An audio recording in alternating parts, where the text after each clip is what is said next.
rank where the view is nothing less than phenomenal. For how I express and project from my abdominal. The only view better, both my daddy and my mama know. No living parents, my sons give me balance. My wife is my serenity, this mic is my identity. The world is foul enough, that's why I write without obscenities. Provoking danger with broken language and spoken anguish. Begging to get hurt, why would you ask to go through changes? Yes, Lord, life's a chessboard, master the angles. Control the tempo, be the one who holds the info. Acknowledge is just as deadly as machete swings. When spoken, the truth is as potent as that Medellin. While others swear the style is free, I just let it ring. Our time is undervalued, soldiers make us better kings. My fans on my shoulder, reaching after better things. Today I take the shot, for them I'd rather set the screen. My mama told me follow my dreams. My daddy told me get it by any means. Stand tall, make him bow to a king. But I've evolved, you can see the resolve. Look in my eyes when you speaking to God. Life and for those who be caught up in using what I was taught with the muse. I guess they call it proving I'm more than an artist. Penciling out my darkest while stenciling out a harvest. And storing what gets me from A to B, just like garages. Instrumental with collages. Envision what I've been drawn. Broadway to give you rhythm like the great Lena on. So bent on, found comfort in the storm. Find peace and on when you see them others perform. Organized chaos, outcasted like hey ya. Yo, party people in the place to be. What's good? It's the number one Chief Rock Knicks University main man, Uncle Freeze. I'm joined by Jay, the chosen one, national recording artist. Welcome to the Knicks at Night podcast, man. Coming through for a few to rock the spot. Hey, Jay, what's good, bro? How you doing, man? Chilling, brother. Chilling, brother. Relaxing after a wonderful, excellent, demolishing victory. Bro, we saw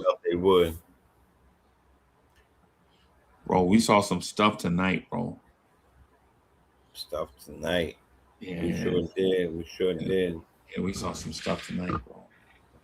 Yeah, man. Yeah, man. I'm liking the changes too. There's changes we have to talk about with this. I'm sorry about that. I don't know if I just went off the screen for a minute. Let me make sure I didn't. All right.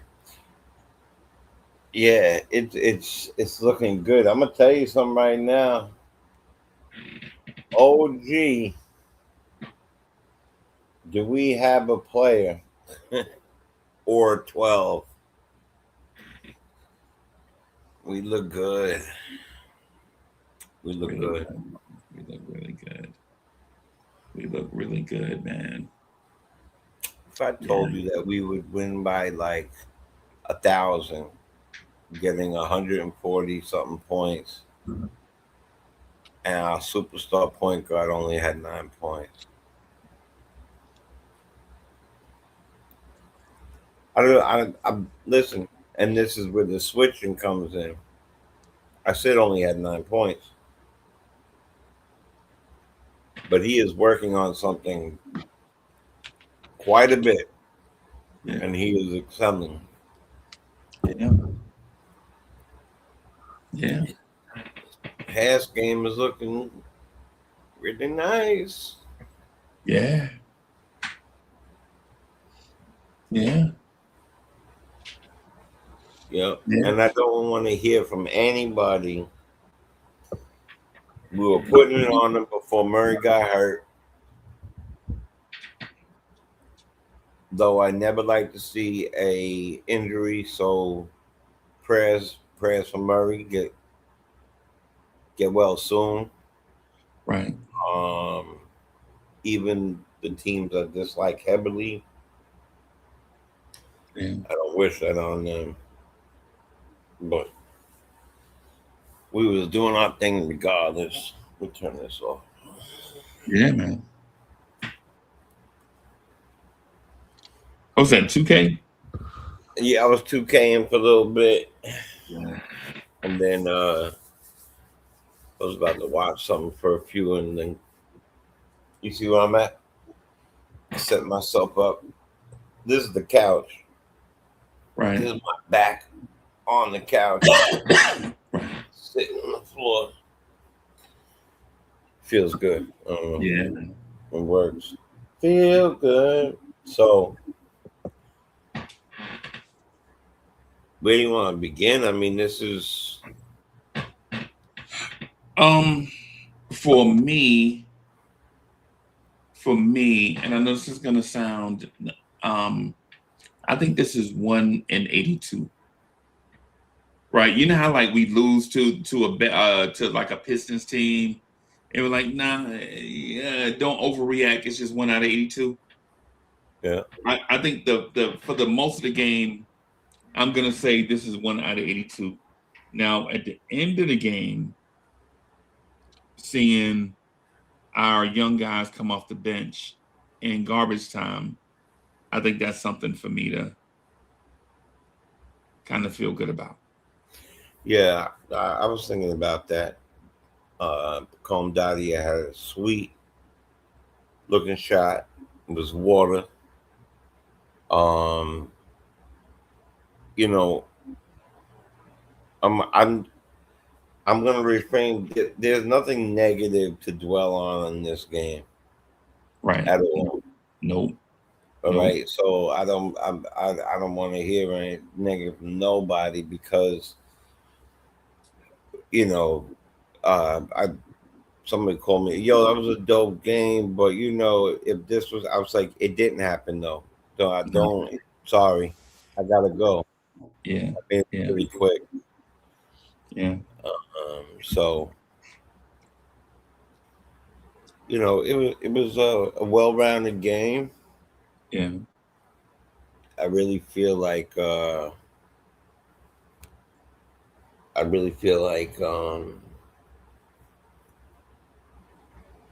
and I felt this earlier, like when we were chatting earlier. Right. Look, regardless of whether people want to notice or not, like whatever we feel as fans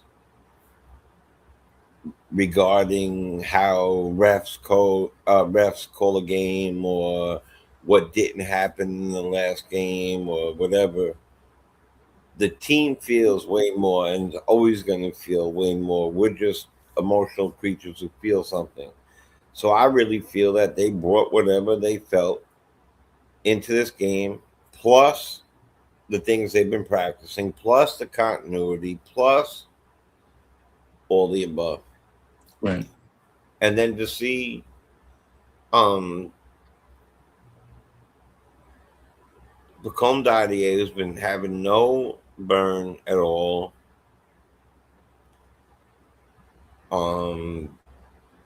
I just shoot the lights out of the ball every time he got it. Made me feel real good. And it made me really think that we have a full blown everybody could play on this team at any given second. Right. Right. Man, bro, that Mike Brown defense, bro, we got to give that man credit, bro. Cause I'm gonna. they took away the point of attack offense. And even though Jokic got Jokic, It's beast. bro, even if Murray would have stayed in that game, instead of losing by 39, they probably would have lost by 29.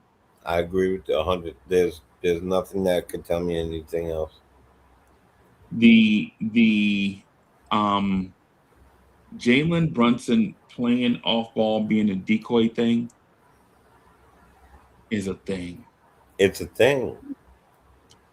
Because now, and this is for my man Nick Yak. I've been saying to Nick Yak for about 2 years that every time Mitch rolls, he's open.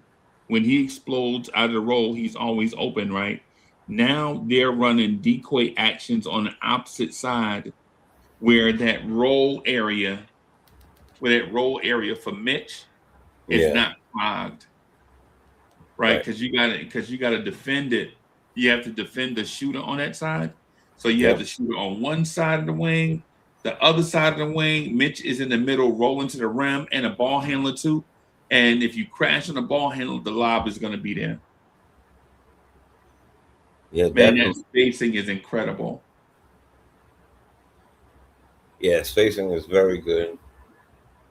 Man, and OG's threat, the blow by, like for those that don't notice, OG on the catch in the corner for three, he presents himself at a way where it looks like he could put the ball on the floor, but he rises up over a defender and shoots the three out the corner. When people start attacking that too aggressively, I think you're gonna see OG yamming on folks. OG, Love to do it. yeah, OG has added a perfect complement to that 3-point corner shot. Yep. You know, I call him the silent soldier. That man gets busy. His face don't change for nothing. Dunk, 3-point, foul, sitting down, victory, a little smile maybe, a little crack a little smile, like the one you got right now, like that one. It just, and he just about his business. And I've been saying this a lot lately, and I really feel this. I think that the anchor to this team is OG. And has been for some time, the anchor to the team. Now, we all know that when Mitch comes in, he is a vocal anchor, last man defensive anchor. But OG, being two-way player that he is, being able to guard, we see him guard Joker tonight, and very, very, very physically. Right. So now we could with certainty say OG guards 1 through 5. Yeah. So I think that he's probably one of the most underrated people in all of NBA, and definitely in our team. Yeah. And I think he's our anchor. One of the things. Oh, go ahead, bro. No. I'm good. One of the things that that I notice is that the game is easier for Brunson when he is off the ball sometimes and is the decoy away from the ball. Now that he's added that to his game, I know his offense will come back. Right. I know his offense will come back. But in the last 2 games, Jalen Brunson has 30 assists. 30 assists. Jalen Brunson in the last 2 games against 2 top level. Yep. The 2 teams that I'm talking about have both won championships in the last 3 years. Yep. The last 2 years, really. Right? Denver winning 2 years ago. Or 2 years ago, was it 3 years ago? 2 years. They're the 2023 NBA champs, basically. So maybe 4 years ago. So 23, 24, 25. So they won it in 23. They still have their core pieces in place. OKC won it in 25. They still have their core pieces in place. And Jalen Brunson has 30 assists against both of those teams. Yep. What that tells me is that Mike Brown's adjustments are working, right? The JB play off ball sometimes don't always draw all the attention all the time. Like JB, if you step out to 30 feet, that creates a driving lane behind you for OG Anunoby. and it gives Mikal Bridges a 3 from the corner. Josh, if you take that, if you rotate from that wing up top, most times you'll have a straight on 3, Josh. Right? Like legit, what people don't notice is Josh is taking those threes Cat used to take. And if you hadn't noticed that, then you hadn't noticed the adjustments in Mike Brown's offense.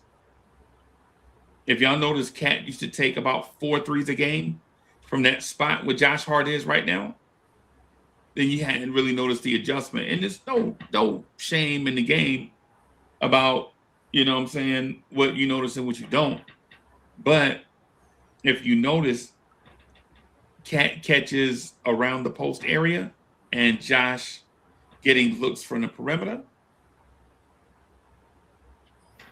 it's a dangerous thing if you're a Knicks opponent offensively.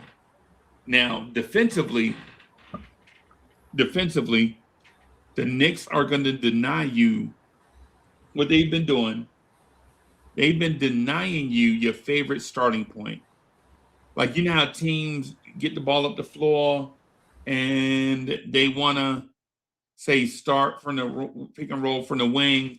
So their roll man is in the middle of the paint, rolling down the middle of the paint with their ball handler about 7 to 8 feet away, where he can throw the lob, the floater, the pull up, the cross court pocket, the cross court pass, or to the short corner. The Knicks are taking that away. They're like, oh, you want to start from there? We're going to make you start from the middle of the floor, right? And then you get the pick and roll on one side. We'll trap you using the boundary as a 6th defender, get you out of that, and then force you to cycle the ball back around. And by the time the ball gets back around, our defense will be back set to standard, to the defense that we want to call with less seconds left on the shot clock.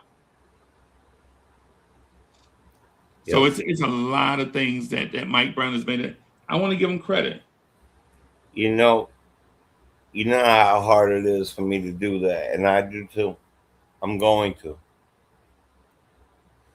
Because he deserves it. Listen, you know when he lost me, but that was then. You know, if I live in the past, I'd be doing a lot of different things in my life. So you still be using VCR tapes. Well, I still do that, but like if I live in the right. Fredo. But you know, if I like that not only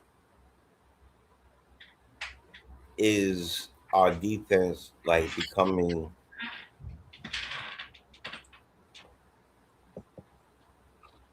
impeccable, but people are buying in on their roles. They're buying in. See, in order for any of this to work, the players have to buy in. They have to follow suit. They have to understand what they're going and doing, and they're doing it. And we're talking about, these are men, right? So men, some people have ego, right? I think that you're watching a lot of people put their ego in their locker and leaving it there and going out there and playing ball together. Right. Because if it was about ego, there's no way that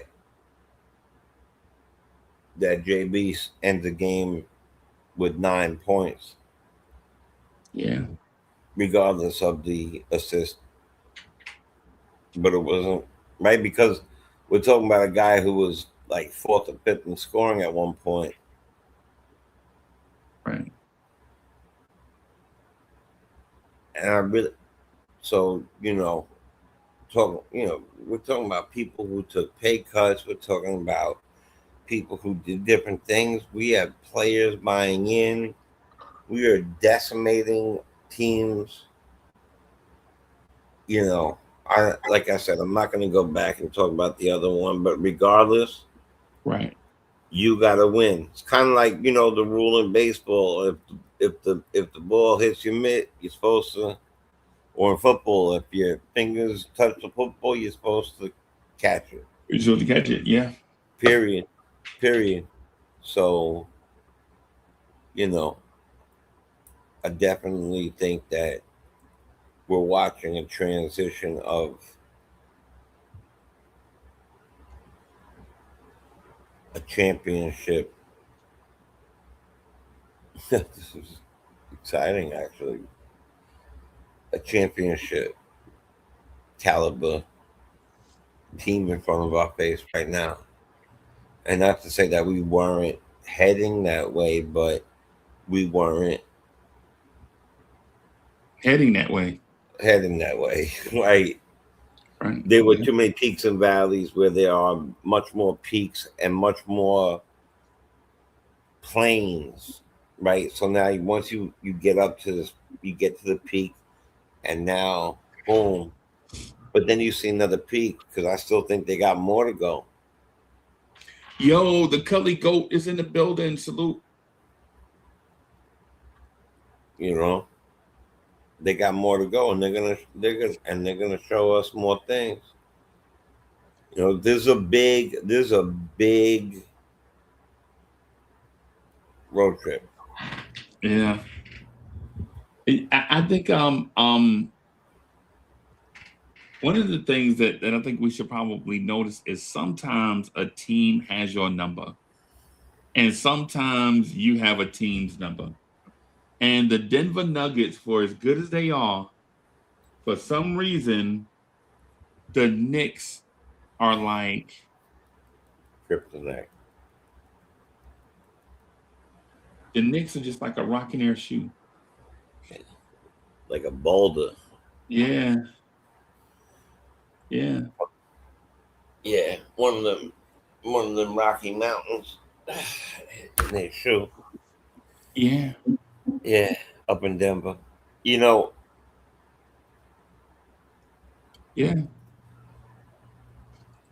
They made I just think that we're watching certain players change. We're watching a handful of players evolve.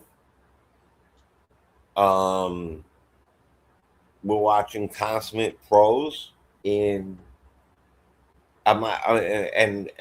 everything I'm talking about right now at this particular moment, I'm taking out JB and Cat for this, because with but I don't even have to do that, because they're changing too, right? Instead of having to go for 24 and 15 or whatever and 30 and 6, we're watching them evolve too. So it's like,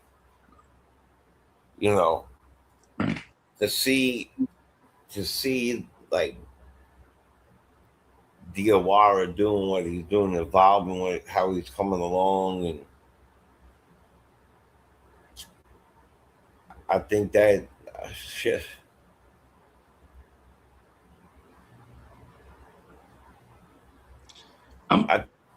I'm excited, man. I'm excited. And I don't give a goddamn who came back to what team and who, whatever, and what other teams there are out there. I'm excited.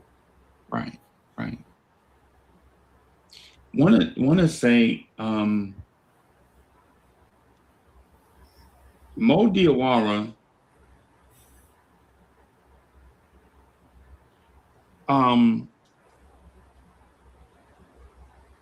his basketball IQ is higher than what I anticipated for his age and for where he's at. I agree. Chat. This kid Mo Diawara, and I never wanted to speed along his stardom, right? Like, I didn't want to speed along his stardom, but this kid, Mo Diawara, I think he has the potential to be a basketball savant. And I guess what that means is, like, when I think about basketball savants historically, I think about the John Stocktons. I think about the Magic Johnsons, the LeBron James. I think about guys that think the game at a high level, but also have the athletic ability, size, and, you know, ability to play the game. Right? Because a lot of guys can think the game, but can't play it. And then a lot of guys can play it, but can't think it. And I think Mo Diawara did something tonight where only high IQ basketball players will notice stuff. And I'm not saying I'm a high IQ NBA basketball player. What I'm saying is I saw him see something, make adjustment, tell it to Brunson, and help Brunson make his adjustment. And basically when Mo Diawara entered the game, there was a trip up the floor after Denver scored. And they showed a basic defense hiding a junk defense. They had two defenders up top, a defender tucked in each corner, and Jokic at the free throw line, which looked like Jokic is going to take the center wherever he goes. And those guys are probably going to try to zone up top and just switch on Jalen Brunson. Mo Diawara was like, he went straight to Brunson's like, nah. And the time I'm talking about, if you want to follow what I'm saying, watch the second Mo Diawara enters, Brunson's in the game. I think it's the second or third trip up or down the floor, whatever. It's the first towards the end of the first quarter, right? Mo Diawara sees something. He goes to Brunson. Denver stays the same, but Brunson, instead of coming down the middle of the floor, he goes to one side of the floor. And as soon as he starts, both guys chase Brunson to that corner. As soon as he commits to a side, they take off and chase him. And the guys in the corners are playing passing lanes, so Brunson can't pass it. But surprise, the Knicks knew y'all were going to do that because they knew y'all were disguising a junk defense. Right? Mo Diawara was the outlet on the opposite side of the floor. And once they get that ball to the opposite side of the floor, instead of having three guys and one guy playing the passing lane on Brunson and another guy, on this side of the floor, you have the Knicks with three guys against one guy. Right? Mm-hmm. And basically what that let me know is this kid, Mo Diawara, he made mistakes in the OKC game, and depending on how you view it, they may have lost us the game in a tight one-possession game where you lose by one possession. Those two mistakes he made might have cost us, but I'm not mad at that, and I'm not throwing him under the bus because you'd rather Mo Diawara make those mistakes against OKC in March than against OKC in June. Damn right. Yep. But the very next game, Mo Diawara comes out and makes two high-level, high IQ basketball plays, and we don't even see those type plays from Bridges and OG. And he didn't have the ball, and he never touched it. He just called out a defense he saw, and the Knicks wound up getting a three out of it. And he never touched the basketball.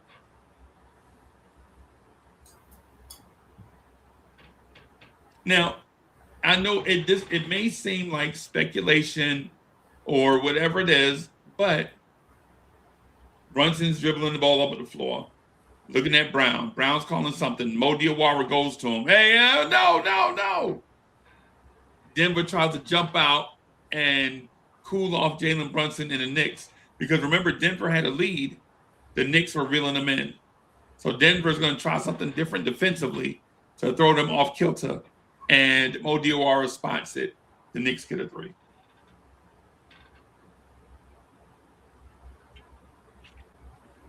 Yep. I think we're watching an involvement of a very special player.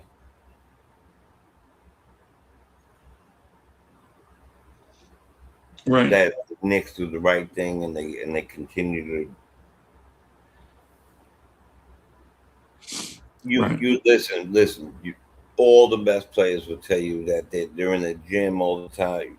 Like Kobe was there first, last to leave. You know, people work on their craft, hone their craft. Mark Viento say that all the time. First in the cage, man. Last one out the cage. Right, exactly. Yeah. Exactly. So you also have to have a handful of things. Natural ability, which we see he has. Willingness to be vocal, which we see he has. A very confident demeanor and a want to be in the show, in the limelight. Not afraid of it at all. Right. And I really think that we're looking at the future for of the New York Knicks. Okay. In my, you know, if this, I gotta give it a few more games, right? I don't want to, because they're just working on new things as we speak. That like this is changing, but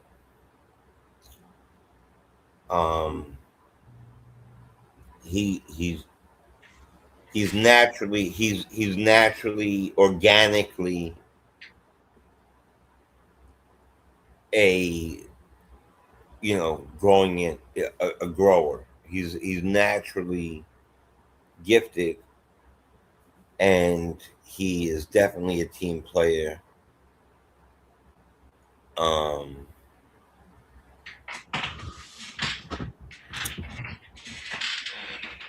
I don't see him as a backup. I see him as a future starting 4. I'll say this, and this is going to sound crazy. I think Mo Diawara has all the ingredients to be a franchise player. Right? Yeah. Rich Boy's in the building. I think Mo Diawara has all the attributes. If everything goes right, he could be a franchise player. Right? He's got the dog in him. He's got it. Bro, like the dog that talked. How you talking trash to Jokic, bro? He got more MVPs than you got years in the league. Right? How you talking trash to Victor Wembanyama? Wembanyama was the #1 pick. Right? How you out here talking trash to SGA? You out here switching onto, and you want to guard SGA, MVP of the league, NBA champion,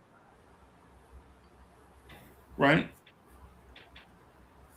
There's something about the dog in Diawara that makes me take the doubt out of me saying this. His handle is good enough to be an all-star trajectory player. Then there are the physical gifts, 6'9", 225. Right? He's 6'9", 225. Wingspan. Athletic. Yep. 7-foot wingspan. Yep. Great handles. Not afraid to shoot it. The other night, he took 13 threes in an NBA game. Yep. Right? If everything clicks for Mo Diawara, I can see him being a franchise player, multiple-time All-Star. Now, here's the thing. Here's the thing with that. Things don't always go right for these players, especially for second-round picks. Things don't always go right for second-round picks. They're a second-round pick for a reason, most times. Right? But to think that a very raw second-round pick with all the ingredients to be great can't be a multiple-time All-Star, I think that's where the mistake is made. Right? Because tonight on the floor, there were multiple second-round picks that had high impacts in that game. One second-round pick scored 38 points and is a multiple-time MVP. Another second-round pick is a multiple-time All-Star and had 15 assists. Right? Yep. The other second-round pick is a defensive player of the year candidate when he's healthy. Right?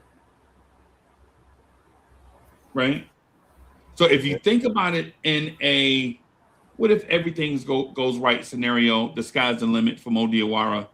What if mostly everything goes right? He's a star. What if the average stuff goes right? Well, he's a starter.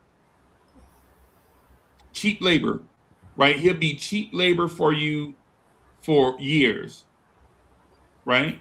Because he's a second-round pick. Yep. What would stop Mo Diawara from developing into some player archetype between Chris Middleton and Giannis? Mo Diawara. That's the only answer. That's it. What stops Mo Diawara from being a second-round pick somewhere between Chris Middleton and Giannis? It's all up to the kid.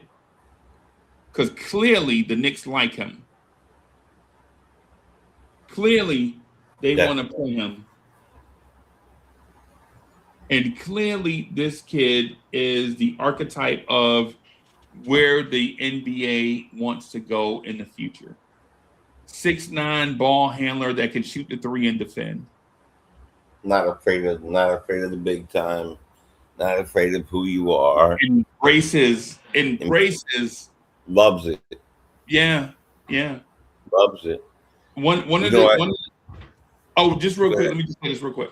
One of the things that one of the friends of the show, Ty Barbie, said, and it stuck with me, was that Mo Diawara honestly doesn't know that he's a second-round pick. When he's on the floor with Cade, in Mo Diawara's mind, he's a top 3 pick like Cade. In Mo Diawara's mind, like, he looks at all the young players in the league as his equal. When he looks at Wemby, he looks at Victor Wembanyama as an equal. He looks at Cade as an equal. He looks at SGA, Anthony Edwards, all these young stars in the league. He looks at them as if they're equals. Right, he doesn't look at anything. Actually, I think that he looks at most of them that he's better. Like they're food. Yeah, like they're right. They're food. They're to get got. Right. Now, I think that if he keeps moving this way, as good as it is for him to come off that bench and change pace and everything like that, I think this man becomes the 4 on the team. Putting Hart back on the bench. Right. Right. And I only say 4 because you're not going to take OG off the court. Need OG on the court. Hart was always a better bench player. He was a bench player when he got here. He sparked a big difference when he came off the bench. He would be a great addition to that bench, and as good as he is an addition to us now. But could you see a Brunson, Bridges, OG, Diawara, Cat lineup? Say that one more time. I'm sorry. The core minus Hart, putting in Okay. Diawara at the 4, sliding everybody else back down.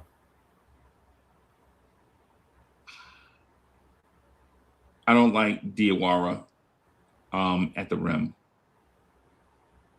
So would you switch? I like Diawara on the perimeter. Yeah. So then OG stay at 4 and he'd go to 3. I like Mo Diawara guarding the point of attack so OG and Bridges can be wing players. So where do you want him? Point of attack. Okay. Yeah, I want him to guard the play initiator for the other team.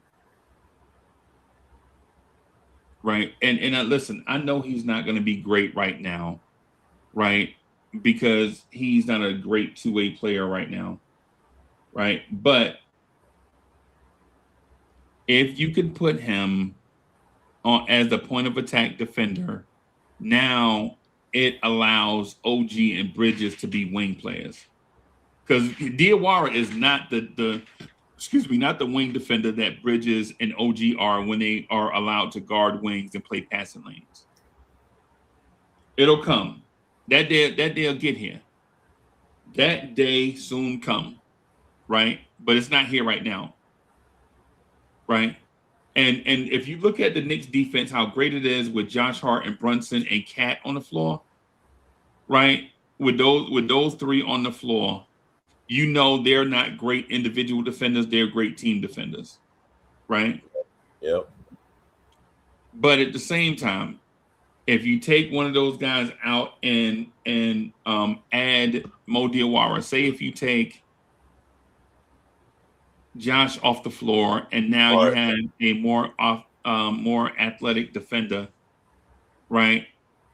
Now you're talking about Bridges and OG can get in lockdown mode. Right.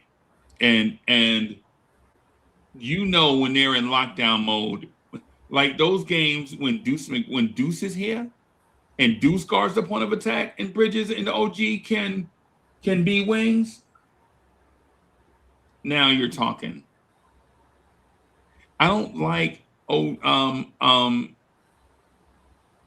Diawara around the rim offensively either.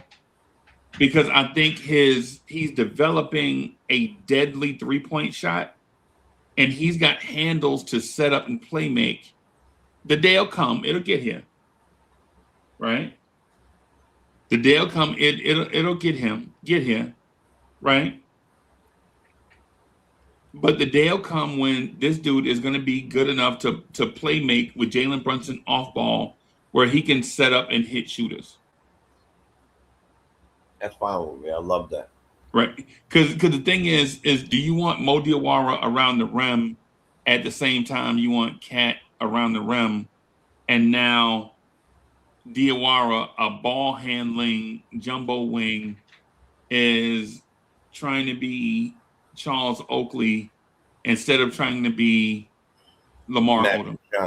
Or Magic. Magic. Wow! Did you say Magic Johnson, bro?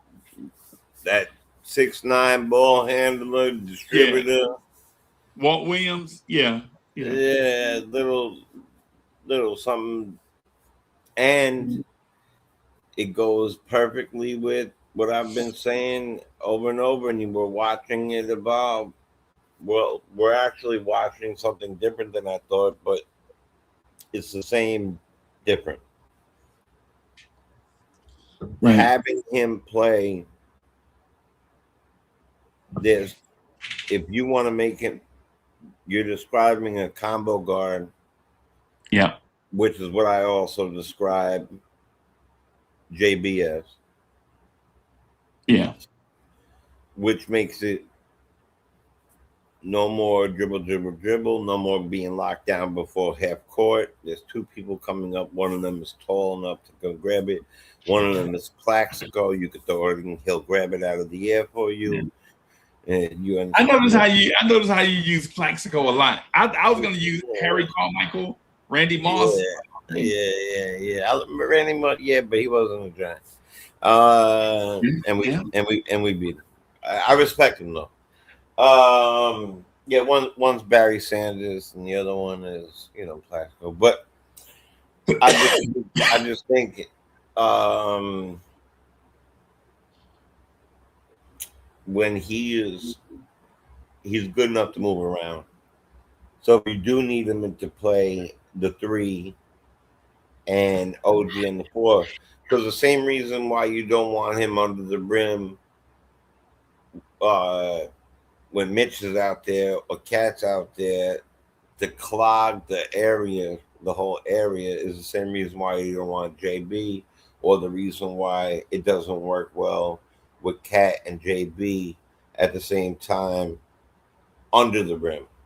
Yeah. Because they're not moving for each other and stuff like that. Because their off the ball actions away from the pick and roll create space. It's the reason why Mitch had the vision to catch those lobs tonight. Like the reason why Mitch had the vision to catch lobs tonight and hit buzzer beaters and all that stuff was because there was no clutter around the rim. Yeah. You legit couldn't sag into the paint with all those 3-point shooters out there waiting to shoot your eyes out. You see the one play where he grabbed it, looked around, and he couldn't believe that. He was like, "Oh shit!" Put it back up. Yeah. Yep. Yeah. I think it's just getting started, and the best part of it is if it only develops better from here, there is no reason that we can't win the whole thing.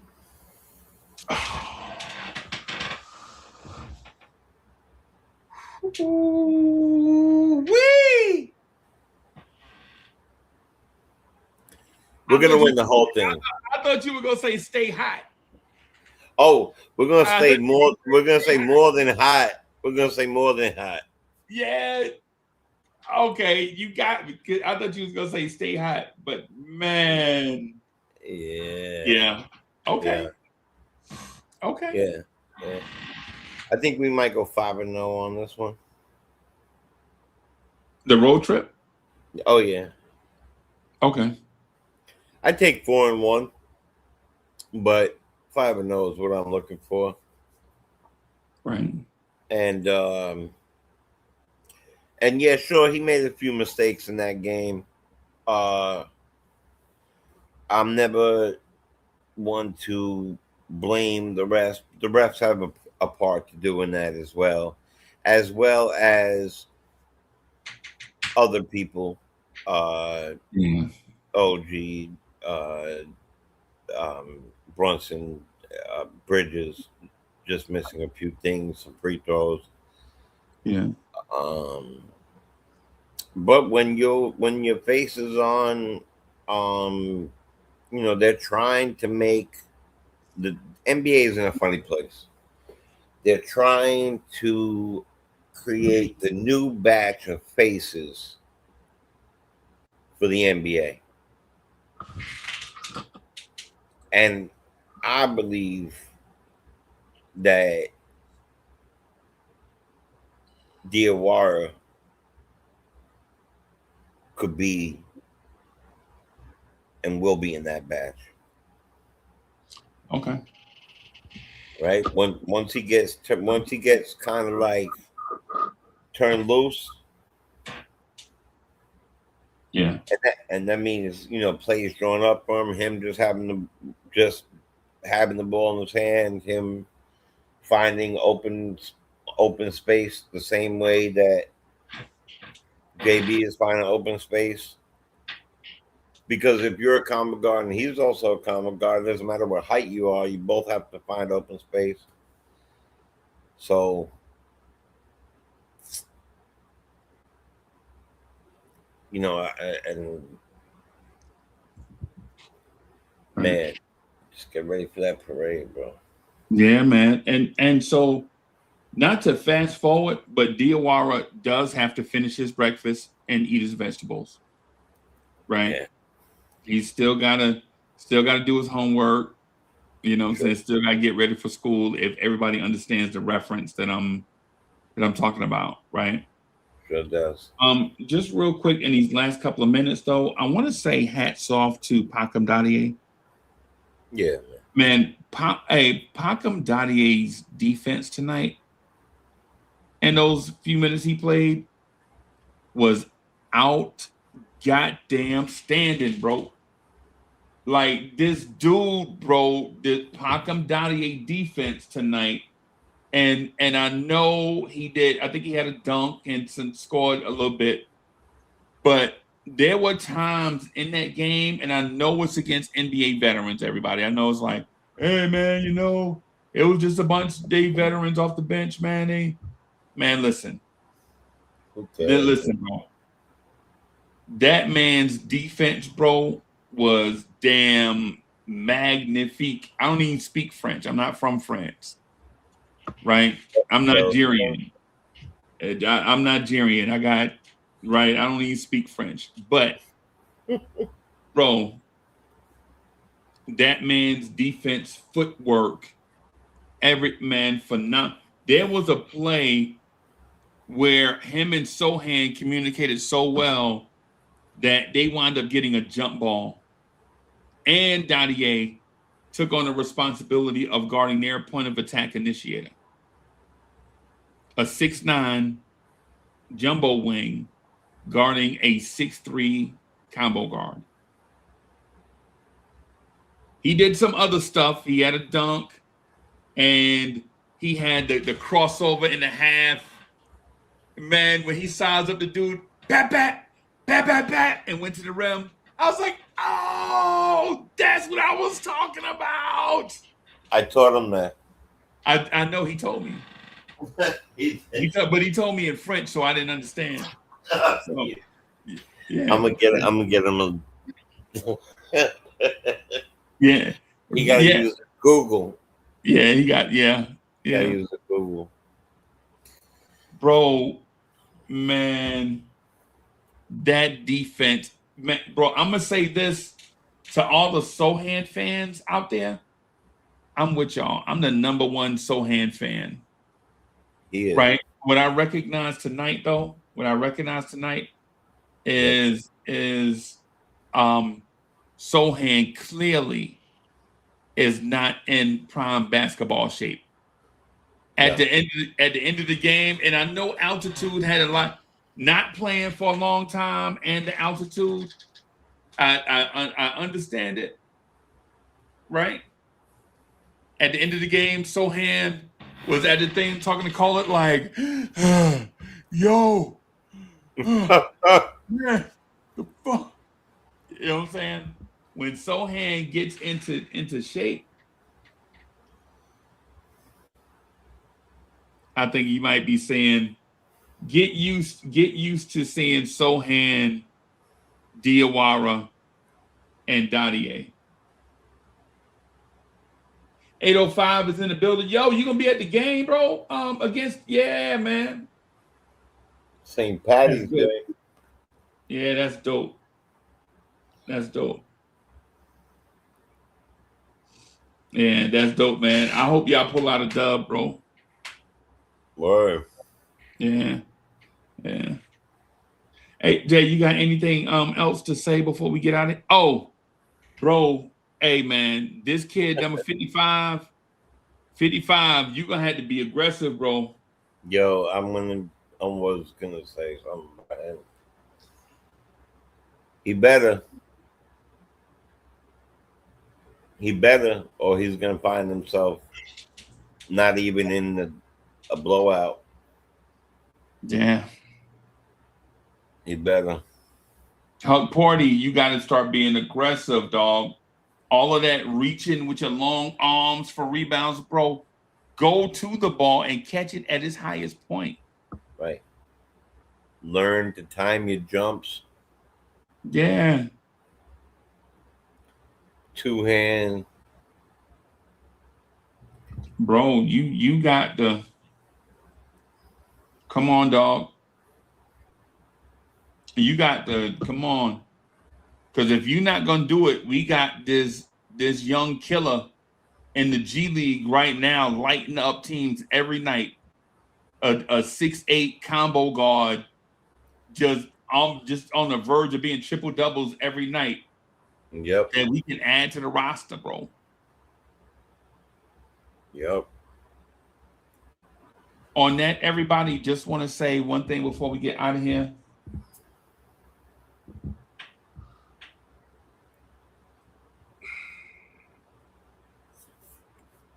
The greatest gang movie of all time is probably Gangs of New York. Definitely one of the top 5. My favorite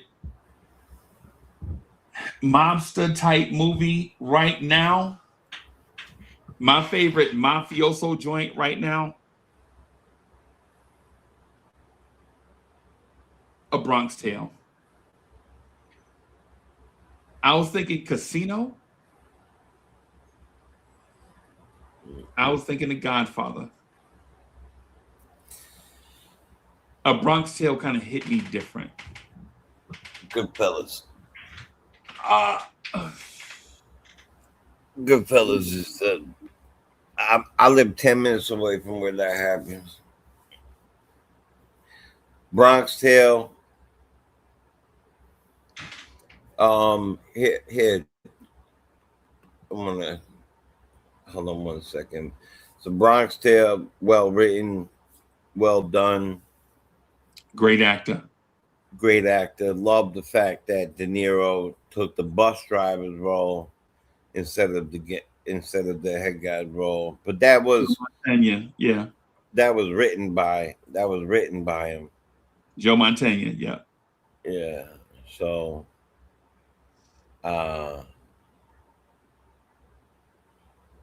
fantastic. It's unbelievable. Yeah. American Gangster, one of my favorites. American Gangster, one of our favorites. Yeah. Road to Perdition, one of our favorites. Yeah.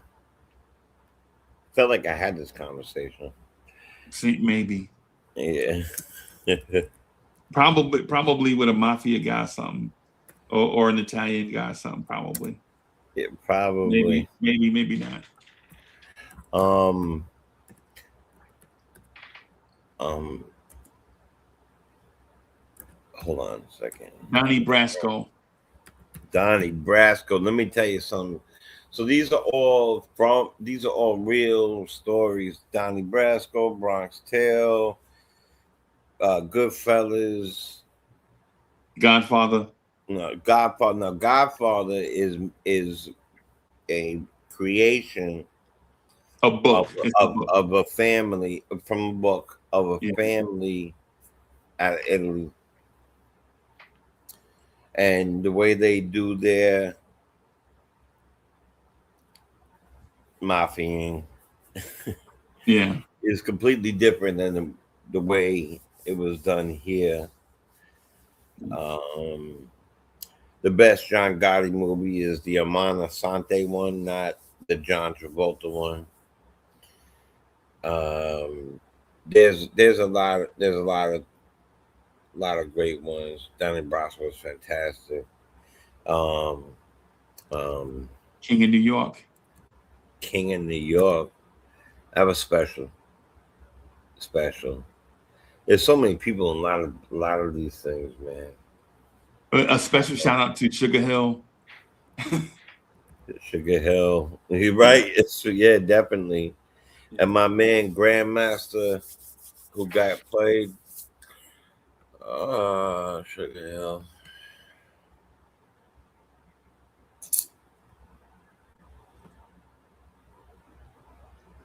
Yeah, Training Day is good, but that's not technically Training Day is fantastic, but it's not technically a mafia movie. mafia movie. The Departed is though. That's a very good call. That's a great call, by the way. Great. That's a great movie. Unbelievable. I'm gonna tell you something about that movie. That movie surprised me and I'm usually not too surprised. Yeah, I love Scarface too. That was a little different. That was more of a cartelish, even though that's similar. Scarface is trash. Yeah, I love Scarface. I know you don't, but Scarface is like the worst Al Pacino movie, in my opinion. Worst Al Pacino movie. He's tired. The best thing about Scarface is the poster. It's not Say Hello to My Little Friend.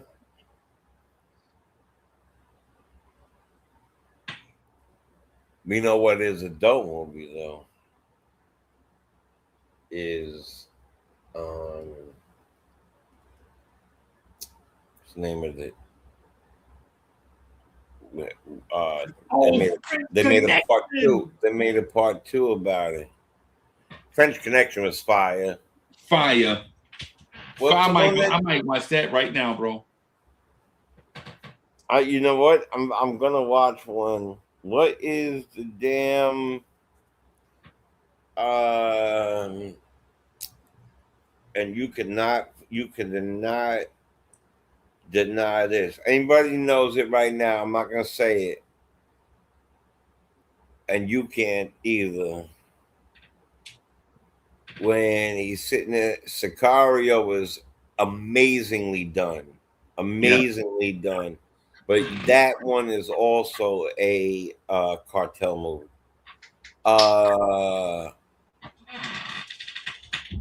Yeah, I want to introduce you to Benny Blanco from the Bronx. Anybody in the chat? I want you to put that down. And he tells him straight to his face, "So what? Right. So what? Who the fuck are you? I don't care about you." Now you see what happens is the not so tough guys will shoot you in the back or kick you down the stairs. But if any don't remember who Benny Blanco from the Bronx was and who played him, is that The Untouchables? And what was the movie name? The Untouchables? No, The Untouchables was fantastic. That's a fantastic. Yes, sir. Yes, sir, Derek Franks. Carlito's Way. Carlito's Way. Yeah. Sorry. Fire. You got something against Al Pacino? Yes. He did something to you? Yes. We'll talk about it later. Yeah. You need a good cry. Yeah, you probably. Yeah, we're gonna talk about that. Yeah, probably. Yeah, the second one was trash. That first one, dope. Derek, Classic. dope. Classic. Classic. Benny Blanco was played by John Leguizamo.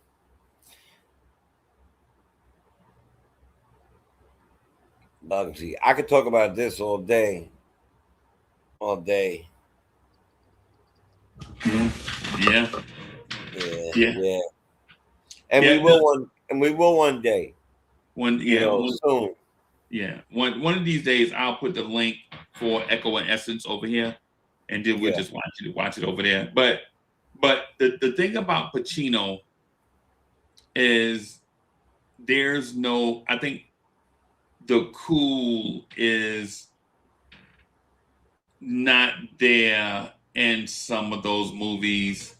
Like if you're watching a cold-blooded sociopath, like Al Pacino is a live wire, and so sometimes he tends to overact in movies. And I think Scarface is one of those movies where he overacted.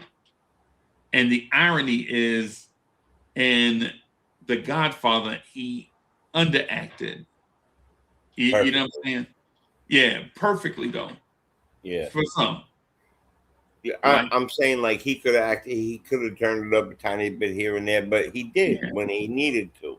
When he needed to, yeah. That was more. I think what I'm not talking for you, but what I hear from what you're saying is he acted appropriately and got and hit it at the right times and right whatever. When in Scarface, you do got to remember the movie is about a kid from Cuba who come up and then became a drug addict. So he was just screaming all the damn time because he was just a cocaine head the whole damn time. Yeah. But what I mean is, people don't look at it like that. They look at it like, oh, he's shooting people, he's selling drugs. He was basically a crackhead for like the second half of the movie. Yeah. It was just Carlito's way, where he's a drug dealer the whole time and didn't even do drugs. Right. Yeah. And so, but what I mean is in The Untouchables, Robert De Niro is Al Capone. Fantastic and he looks threatening, but is not threatening. Like he's 99% like I will kill you on sight, but he keep his cool and his hair slicked back, no hair out of place. You know what I'm saying? Yeah, that's the Al Pacino Al Capone. And then there is the Robert De Niro Al Capone. And then there is the sunny Robert De Niro in Casino, where you kind of like nerdy, everyday guy with a lot of power in between all these powerful people and trying to stay like in the middle, but all these powerful families are in this money grab. And Al Pacino in one hand is Al Capone in one movie, and then he is running a casino in another movie, and you could see the distinct difference of ability in both of those roles. You mean De Niro, right? De Niro. I keep saying Pacino. Yeah. I mean De Niro. I'm sorry. Yeah, no, that's all right. You know a great movie he was really great in because they showed a documentary on him in the one we just said, Donnie Brasco. Yeah. The lefty, the one that brought in Johnny Depp, who was a real undercover, was known to be like a little off, wanted to rise to the top. In order to do that, he would find new people, and once he realized what it was, he, I mean that part, if you didn't see it, I'm not into ruining things. So, but there's an ending part. Johnny Depp tries to tell him something, and when he finally realized it, hit the face, just did something to me. It was like, it was crazy. And then you got Kaze Sosa. You got all these movies, man. Reservoir Dogs. Yeah, Reservoir Dogs is. Yeah. And that's just a bunch of killing shit. And you can never discount anything with Harvey Keitel in it either. Great actor. One of my favorites. He's a monster. He's a monster. And when they're all together, you got to go way back too, man. Way back, because these guys go way, way back. But I have a top 5, but I'll tell you my top 3. Yep, Raging Bull. I was just talking to Crazy about that a little early this evening. Exactly, Keith.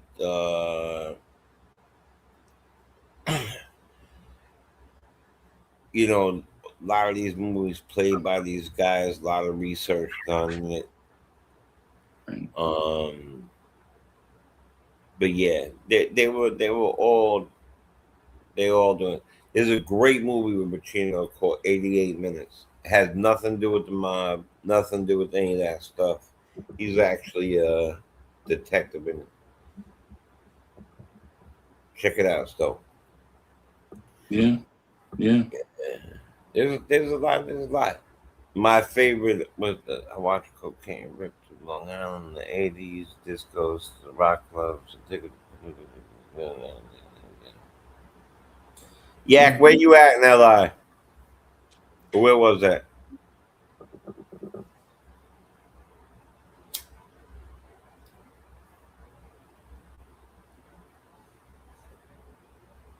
Yeah, yeah, Yeah. So yeah, yeah. we're gonna do this. We're gonna do this one day. We're gonna watch one together, and then another day we'll name our favorites again. Probably name a bunch of these. Yeah. Uh, He said North Fork. Norfolk. That must be out in Long Island. Casablanca is one of my favorite joints, bro. Casablanca's dope. Casablanca Very, is very dope. they smooth, boy. Like when they on screen with them suits on. Yo, Casablanca.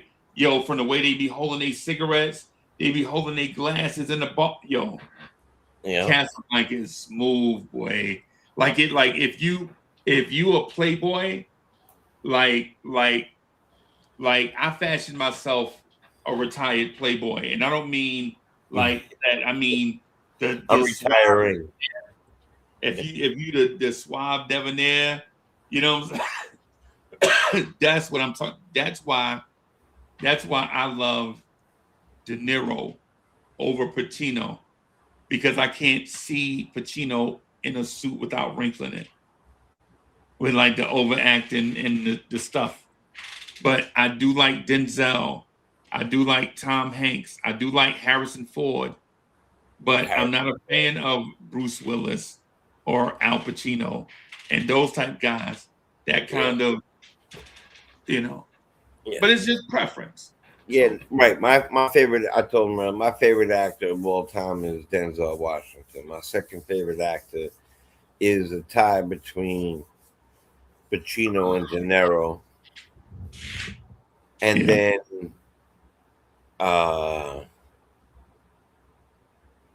then there's a few. Harvey Keitel's up there. You know, Anthony Hopkins. yes, Anthony Hopkins is something special, bro. Something special. Yeah. Silence of the Lambs, a little bit different, Yeah. but yeah, really, really, really good.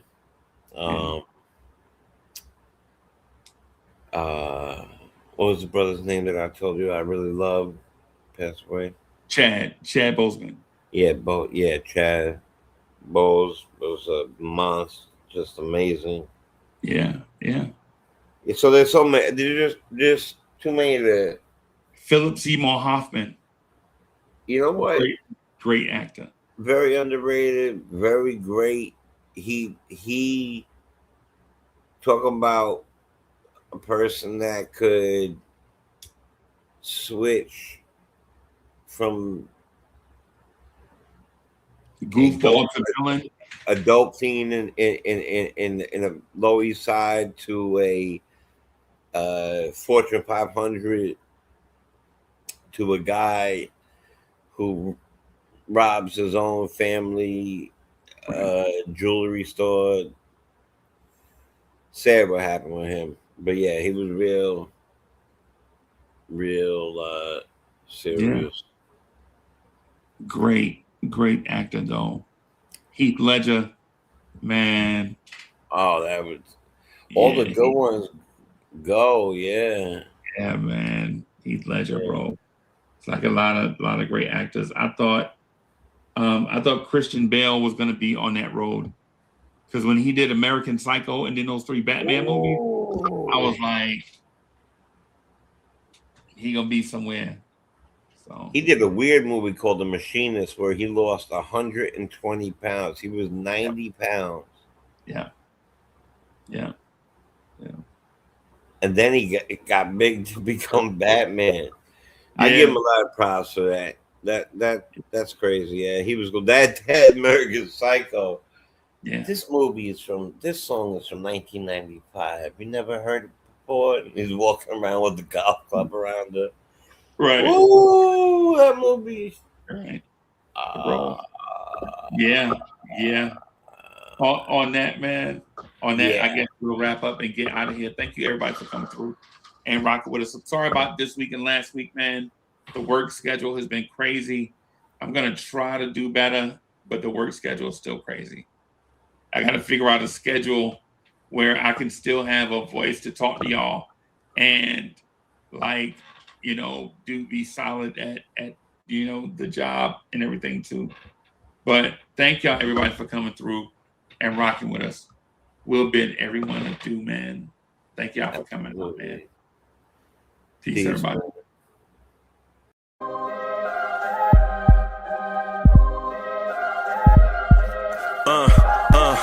I rank where the view is nothing less than phenomenal. For how I express and project from my abdominal. The only view better, both my daddy and my mama know.